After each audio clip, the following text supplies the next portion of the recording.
Bei einem Spaziergang im Paradiesgarten laden herrliche Aussichten zum Entspannen ein.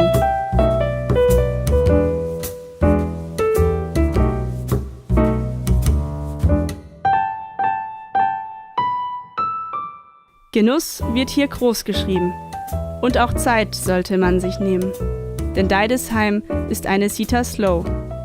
Das langsame Anerkennen und Spontanität der Bräuche erleben.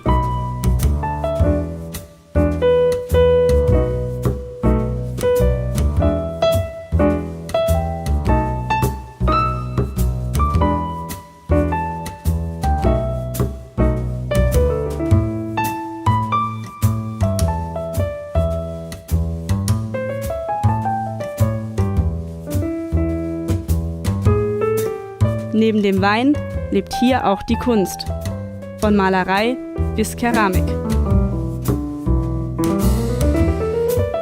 2 Hektar Weinkeller entführen uns in die Seele der Pfalz.